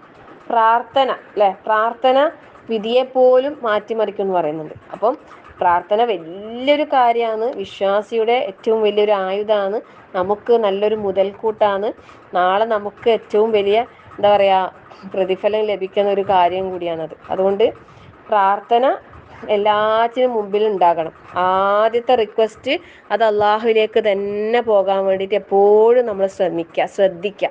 കാരണം അത് തൗഹീദിന്റെ ഏറ്റവും സ്ട്രോങ് ആയ കാര്യമാണ് അല്ലേ. അള്ളാഹുലേക്ക് ആകാന്നുള്ളത് ഏറ്റവും ആദ്യം പോകേണ്ടത്, എല്ലാ കാര്യങ്ങളും അള്ളാഹുവിലേക്കാകണം. അള്ളാഹ് ഇന്നദാലിക അലല്ലാഹി യസീർ എന്നാണ്. അത് അള്ളാഹ് ഇതെല്ലാം എന്താണ്, വളരെ ചെറിയ നിസ്സാരമായ കാര്യമെന്ന് പറയും. അതായത് ഗർഭം ധരിക്കുന്നതും പ്രസവിക്കുന്നതും ഒരാൾക്ക് കുറെ കാലം ആയുസ് നീട്ടി കൊടുക്കുന്നതും ചില ആൾക്കാർ പെട്ടെന്ന് പോകുന്നതും ഇതെല്ലാം അള്ളാന്റെ മേലെന്താണ്, നിസ്സാരമായ ഒരു കാര്യം മാത്രമാണെന്നാണ് ഇവിടെ നമുക്ക് മനസ്സിലാക്കി തരുന്നത്.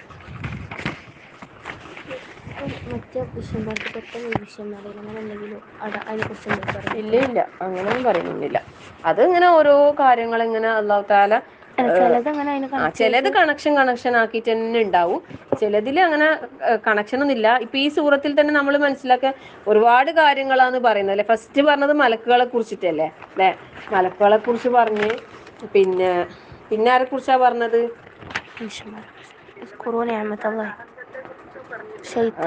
അല്ല ഈ സൂറത്തിന്റെ കാര്യമാണ് പറയുന്നത്. ഈ സൂറത്തില് ഫസ്റ്റ് അല്ലാഹു തആല നമുക്ക് അള്ളാഹ് മലക്കുകളെ കുറിച്ച് പറഞ്ഞു. പിന്നെ ഈ ദുനിയാവിൽ എന്ത് കാര്യം നടക്കുന്നുണ്ടെങ്കിൽ അത് അള്ളാഹ് തന്നതല്ലാതെ വേറൊരാൾക്ക് തരാനും കഴിയില്ല, അള്ളാഹ് തടഞ്ഞതിനെ തരാനും കഴിയില്ല എന്ന് പറഞ്ഞു. പിന്നെ നമ്മൾ അള്ളാഹു ചെയ്തു തന്ന അനുഗ്രഹങ്ങളെ ഓർമ്മിക്കാൻ വേണ്ടിയിട്ട് പറഞ്ഞാണ് അല്ലെ.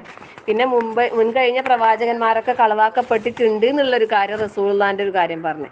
പിന്നെ പിശാചിന്റെ അല്ലെ, നമ്മളെ ശത്രു, അതായത് പിശാചും ദുനിയാവും അത് നമ്മളെ ശത്രുവാണ്, അതിന്റെ മേൽ നമ്മൾ ജാഗരൂകരായി ഇരിക്കണം എന്ന് പറഞ്ഞു. അതുപോലെ പിന്നെ വിശ്വാസികൾക്ക് സൽക്കർമ്മങ്ങൾ പ്രവർത്തിച്ച ആൾക്കാർക്ക് പാപമോചനവും പ്രതിഫലവും ഉണ്ട്, അവിശ്വാസികൾക്ക് കഠിനമായ ശിക്ഷയുണ്ട് എന്ന് നമുക്ക് പറഞ്ഞു. അത് ഓരോന്നിലും വ്യത്യസ്തമായ കാര്യങ്ങളാണ് ഓരോ ആയത്തിലും പറയുന്നത് അല്ലെ.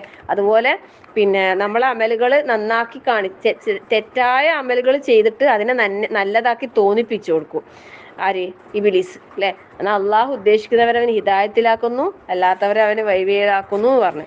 പിന്നെ അതിന്റെ ശേഷം പറഞ്ഞത് ആകാശത്ത് മേഘങ്ങൾ അള്ളാഹ് സഞ്ചരിപ്പിക്കുന്നതിനെ കുറിച്ചാണ്. മേഘങ്ങൾ സഞ്ചരിപ്പിച്ച് മഴ വർഷിപ്പിക്കുന്നതിനെ കുറിച്ചാണ്. അത് പറഞ്ഞ തൊട്ട ഉടനെ തന്നെ അള്ളാഹു തആല പറഞ്ഞത്, അതിന്റെ കൂടെ തന്നെ പറഞ്ഞത് മരണാനന്തര ജീവിതം അല്ലെ. അത് അവിടെ രണ്ട് കാര്യങ്ങൾ നമുക്ക് അറിയിച്ചു തരുന്നത്. ഒന്ന് അള്ളാന്റെ അനുഗ്രഹമാണ് മഴ എന്നുള്ളത്. ആ മഴ പെയ്ച്ചിട്ട് മുളപ്പിക്കുന്നത് പോലെ മരണാനന്തര ആൾക്കാരെ അള്ളാഹ് പുനരുത്ഥാന നാളിൽ ഉയർത്തെഴുന്നേൽപ്പിക്കും എന്നുള്ള കാര്യം അവിടെ സൂചിപ്പിച്ചു. പിന്നെയാണ് നമ്മൾ ഇന്ന് നേരത്തെ പറഞ്ഞ ആ 10ാമത്തെ ആയത്തിൽ അള്ളാഹ്ക്കാണ് ഇസ്സത്ത്, നല്ല വാക്കുകൾ അള്ളാഹുലേക്ക് കയറിപ്പോകുന്നു, അങ്ങനെയുള്ള കാര്യങ്ങളൊക്കെ പറഞ്ഞു. പിന്നെ അള്ളാഹു മനുഷ്യ സൃഷ്ടിപ്പിനെ കുറിച്ചാണ് 11ാമത്തെ ആയത്തിൽ. എന്നുവെച്ചാൽ വ്യത്യസ്ത വിഷയങ്ങളാണ് ഓരോ ആയത്തിലും അള്ളാഹു തആല ഇവിടെ പ്രതിപാദിച്ചു കൊണ്ടേയിരിക്കുന്നത് അല്ലെ. അപ്പം എല്ലാ കാര്യങ്ങളും അല്ലെ, ഈ ഭൂമിയിലുള്ള സകല വസ്തുക്കളുടെ അല്ലെ വസ്തുക്കൾക്കും വേണ്ട ഉപജീവന മാർഗങ്ങൾ നമ്മൾ ചിന്തിച്ചിട്ടുണ്ട്. ഈ ഇണകളാക്കി എന്നുള്ള പറഞ്ഞില്ലേ, ഇവിടെ മനുഷ്യൻ മാത്രമല്ല അല്ലെ ഇണകളായിട്ടുള്ളത്. എന്തെല്ലാം ജീവജാലങ്ങൾ ഈ ദുനിയാവിലുണ്ട് അതിനെല്ലാം നോക്കിയാൽ ഇണകളായിട്ടുള്ള അല്ലാഹു തആല സൃഷ്ടിച്ചിട്ടുള്ളത് അല്ലെ. അതെല്ലാം ഇണചേർന്ന് കുഞ്ഞുങ്ങൾ ഉണ്ടാകുന്നു, അതിന് വേണ്ട ഭക്ഷണങ്ങള് ആ പിന്നെ ഇപ്പം പപ്പായ അങ്ങനെയുള്ള കാര്യങ്ങൾ നമുക്ക് അറിയുന്നത് അല്ലേ. ഇപ്പൊ പെൺ പപ്പായ, അത് പപ്പായ ഉണ്ടെങ്കിൽ അതിൽ കായ്ക്കൂല, എന്നാൽ പെൺ പപ്പായ മാത്രം ഉണ്ടായാലും കായ്ക്കൂല അല്ലെ. രണ്ടും വേണം, അടുത്ത എവിടെയെങ്കിലും ഉണ്ടായാൽ മതി, കാറ്റിലൂടെ പരാഗണം നടന്നിട്ട് ഉണ്ടാകും. അതുപോലെ ഈ തേക്ക് പിന്നെ അങ്ങനെയുള്ള ഏതെല്ലോ ഇത് പറയുന്നുണ്ട് ഇങ്ങനെ പെൺ ഉണ്ടാകണം. ചിലത് പക്ഷികളിലൂടെയും പൂമ്പാറ്റകളിലൂടെയും ഇങ്ങനെ ഇതിലൂടെ പരാഗണം നടക്കും, ചിലത് കാറ്റിലൂടെ നടക്കും, ചിലത് അടുത്തടുത്ത് ഉണ്ടാകണം. ഈത്തപ്പനന്റെ എല്ലാം കാര്യത്തിൽ പറയുമ്പോൾ കുലകൾ തമ്മിൽ കൂട്ടി അടുപ്പിച്ച് അങ്ങനെ അല്ലെ. ഒരുപാട് ശരിക്കും പറഞ്ഞാൽ ഇതെല്ലാം കൺട്രോൾ ചെയ്യുന്നത് ആരാന്ന്? അള്ളാഹു അല്ലെ. അള്ളാഹ്ക്ക് ഇതെല്ലാം നിസ്സാരമാണെന്ന് പറഞ്ഞല്ലേ. മുമ്പ് നമ്മൾ സുലൈമാൻ നബി അലൈഹി സ്വലാമിന്റെ ചരിത്രം കേട്ടിട്ടില്ലേ? ഓർക്കുന്നുണ്ട് ആരെങ്കിലും? സുലൈമാൻ നബി അലൈഹി സ്വലാം പറഞ്ഞ ഒരു ദിവസം, പിന്നെ ഇന്ന് ഒരു നേരത്തെ ഈ കടലിലുള്ള മത്സ്യങ്ങൾക്കുള്ള ഭക്ഷണം ഞാൻ കൊടുത്തോളാം റബ്ബേ, അള്ളഹാനോട് പറഞ്ഞു. ഒരു ദിവസം ഒരു നേരത്തെ ഭക്ഷണം, ഒരേ ഒരു നേരത്തെ ഭക്ഷണം ഞാൻ ഏറ്റെടുത്ത്. അള്ള വിട്ടുകൊടുത്ത്, പോട്ടെ സാരില്ല, സുലൈമാൻ നബിന്റെ ഒരു ആഗ്രഹമല്ലേ അല്ലേ. എന്നിട്ട് എന്താ സംഭവിച്ചത്?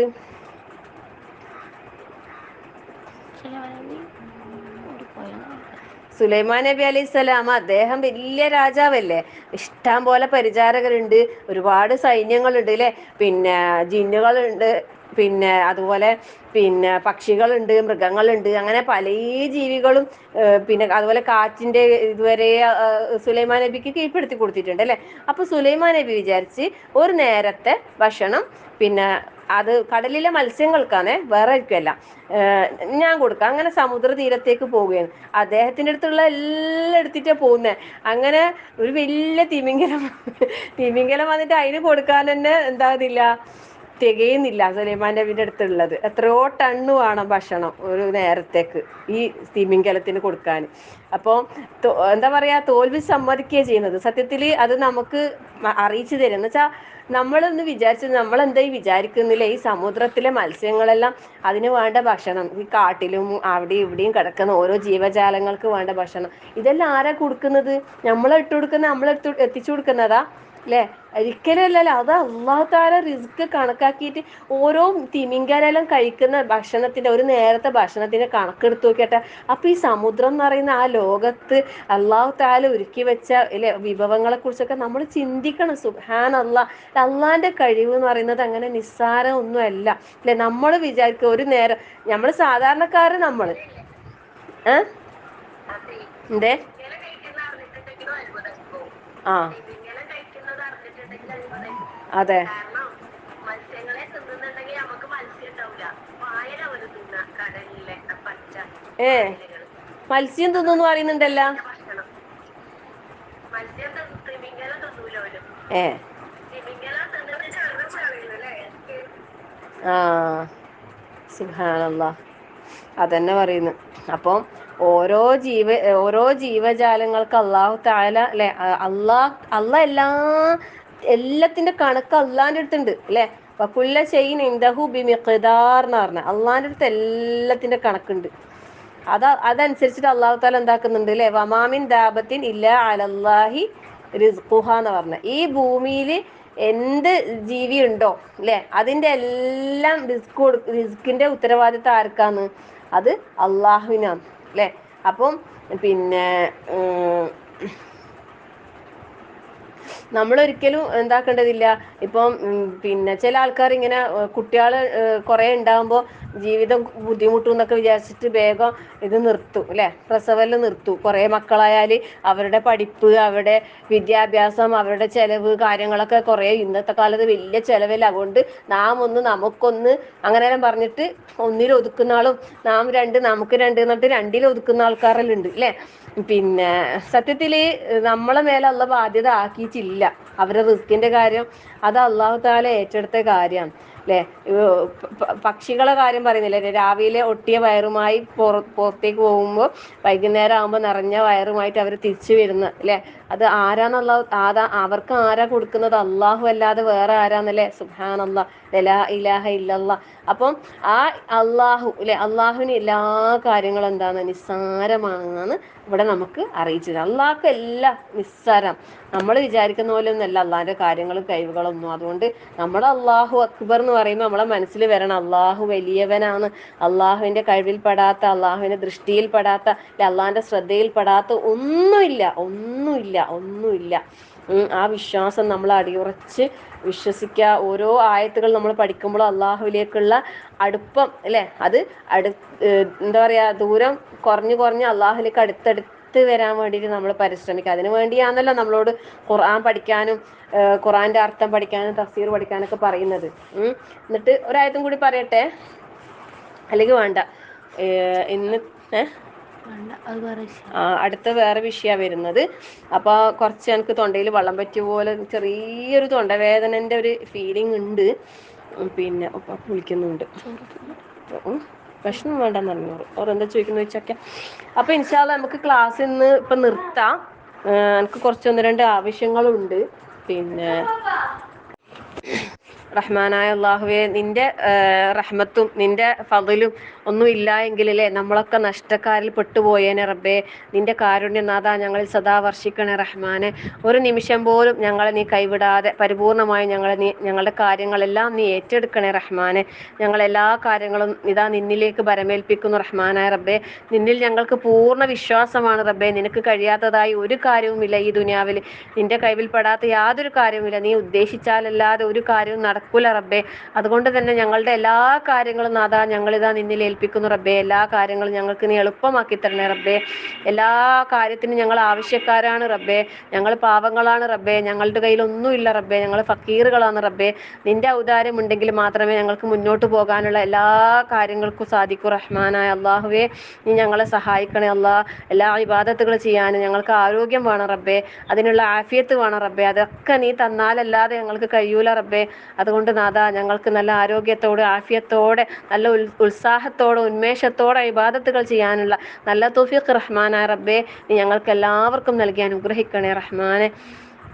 ഞങ്ങളുടെ അറിവില്ലായ്മ കൊണ്ടോ ഞങ്ങളുടെ കഴിവില്ലായ്മ കൊണ്ടോ ഞങ്ങളുടെ ദുർബലത കൊണ്ടോ ഞങ്ങളിൽ വന്നുപോയ വീഴ്ചകൾ റബ്ബേ അതൊക്കെ പരിഹരിച്ചുകൊണ്ട് അതിനെല്ലാം പകരമായി ഒരുപാട് നന്മകൾ ചെയ്യാനുള്ള തൗഫീഖ് നാഥാ ഞങ്ങൾക്ക് എല്ലാവർക്കും നൽകി അനുഗ്രഹിക്കണേ റഹ്മാനെ. ഞങ്ങളിൽ നിന്ന് വന്നുപോയ വീഴ്ചകൾ നാഥാ നീ അതെല്ലാം പരിഹരിച്ച് പരിപൂർണമായും പാപമുക്തരായ നിലയിൽ നിന്നെ കണ്ടുമുട്ടാനുള്ള സൗഭാഗ്യം നാഥാ ഞങ്ങൾക്ക് എല്ലാവർക്കും നൽകി അനുഗ്രഹിക്കണേ റഹ്മാനെ.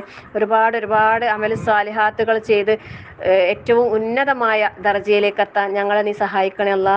ഞങ്ങളുടെ നാവിലൂടെ നല്ലതല്ലാത്തതൊന്നും പറയാതിരിക്കാൻ ഞങ്ങളെ നീ സഹായിക്കണേ റബ്ബേ. നല്ലത് മാത്രം പറഞ്ഞ് നല്ലത് മാത്രം ചെയ്ത് നല്ലത് മാത്രം കണ്ട് നല്ലത് മാത്രം കേട്ട് അങ്ങനെ ജീവിതം ഏറ്റവും നന്മയിലായിക്കൊണ്ട് തന്നെ മുന്നേറാനുള്ള തൗഫീഖ് നാഥാ ഞങ്ങൾക്ക് എല്ലാവർക്കും നൽകി അനുഗ്രഹിക്കണേ റഹ്മാനെ. ഞങ്ങളിൽ നിന്ന് ഒരുപാട് പേര് പല വിധത്തിലുള്ള രോഗങ്ങൾ കൊണ്ട് പ്രയാസപ്പെടുന്നു. നേരത്തെ മറിയമ്പിത്ത ആവശ്യപ്പെട്ട ദുആ ചെയ്യാൻ പറഞ്ഞ അവരുടെ കാര്യം റഹ്മാനായ അല്ലാ എല്ലാവരുടെയും എല്ലാ പ്രയാസങ്ങളും നാഥാ നീ ദൂരീകരിച്ചു കൊടുക്കണേ അല്ലാ. അവർക്ക് നീ ആരോഗ്യം നൽകണേ അല്ലാ. അവരുടെ രോഗത്തിന് പരിപൂർണ്ണ ശിഫ നൽകി ആശ്വാസം നൽകി സമാധാനം നൽകി ക്ഷമ നൽകി നീ അനുഗ്രഹിക്കണേ റഹ്മാനെ. രോഗങ്ങൾ കൊണ്ട് ബുദ്ധിമുട്ടുന്നവർക്കൊക്കെ റബ്ബേ അതിന് പരമാവധി ക്ഷമിച്ച് അതിന് തക്കതായ പ്രതിഫലം നേടിയെടുക്കാനുള്ള സൗഭാഗ്യം നൽകി അനുഗ്രഹിക്കണേ റഹ്മാനെ. ഞങ്ങളുടെ കൂട്ടത്തിൽ മക്കളില്ലാതെ പ്രയാസപ്പെടുന്ന ഒരുപാട് ദമ്പതികളുണ്ട് റഹ്മാനായ റബ്ബേ. അവർക്കൊക്കെ നീ വിചാരിച്ചാൽ അത് നിസ്സാരമാണ് റബ്ബേ. നിന്റെ അറിവ് കൊണ്ടല്ലാതെ ഒരാൾ ഗർഭം ചുമക്കുന്നില്ല, പ്രസവിക്കുന്നില്ല. എല്ലാ കാര്യങ്ങളും നിന്റെ കഴിവിൽപ്പെട്ടതാണ് റഹ്മാനായ റബ്ബേ. അവർക്കൊക്കെയും നിന്റെ അനുഗ്രഹത്താൽ നല്ല സ്വാലിഹീങ്ങളായ സന്താനങ്ങളെ നൽകി അനുഗ്രഹിക്കണേ റഹ്മാനെ. എല്ലാ മക്കളില്ലാതെ പ്രയാസപ്പെടുന്ന ദമ്പതികൾക്കും നീ മക്കളെ നൽകി അനുഗ്രഹിക്കണം റബ്ബേ. അതുപോലെ തന്നെ നീ തന്ന മക്കളെ നൽകിയ മാതാപിതാക്കളുണ്ട് റബ്ബേ. എല്ലാവർക്കും നല്ല കൺകുളിർമയുള്ള മക്കളാക്കി തരണേ റഹ്മാനെ. എല്ലാ നിലക്കും ദുനിയാവിലും ആഖിറത്തിലും ഉപകാരപ്പെടുന്ന മക്കളാക്കണേ റബ്ബേ. സമൂഹത്തിന് നല്ല നിലക്ക് ഉപകാരം ചെയ്യുന്ന നല്ല മക്കളാക്കി തരണേ റഹ്മാനെ. ഞങ്ങളുടെ മക്കളെയൊക്കെ നീ നല്ല മക്കളാക്കി തരണേ റബ്ബേ. എല്ലാവരുടെയും കുടുംബത്തിൽ നീ സന്തോഷവും സമാധാനവും പ്രദാനം ചെയ്യണേ റഹ്മാനെ. എല്ലാവരുടെയും കുടുംബത്തിൽ നീ ഐശ്വര്യം പ്രദാനം ചെയ്യണേ റഹ്മാനെ. എല്ലാവർക്കും നീ ഇസ്സത്ത് നൽകി അനുഗ്രഹിക്കണേ റഹ്മാനെ. നിന്റെ ഭാഗത്തുനിന്ന് മാത്രമാണ് അത് ലഭിക്കുക റഹ്മാനായ നാഥാ. എല്ലാവർക്കും നീ ഇസ്സത്ത് നൽകി അനുഗ്രഹിക്കണേ റഹ്മാനെ. ഞങ്ങൾ ചെയ്യുന്ന ഓരോ വാക്കുകളും നാഥാ നിന്റെ അടുക്കൽ അത് ഉയർത്തപ്പെടുന്നു എന്ന് പറഞ്ഞ റബ്ബേ. അതിനൊക്കെ ഇനി ഞങ്ങൾക്ക് തക്കതായ പ്രതിഫലം നൽകി അനുഗ്രഹിക്കണേ റഹ്മാനെ. ഞങ്ങളിൽ നിന്നും മരണപ്പെട്ടു പോയ ഞങ്ങളുടെ പ്രിയപ്പെട്ടവരുണ്ട് റഹ്മാനായ നാഥ, അവർക്കൊക്കെ നീ മഗ്ഫിറത്തും മർഹമത്തും നൽകി അനുഗ്രഹിക്കണേ റഹ്മാനെ.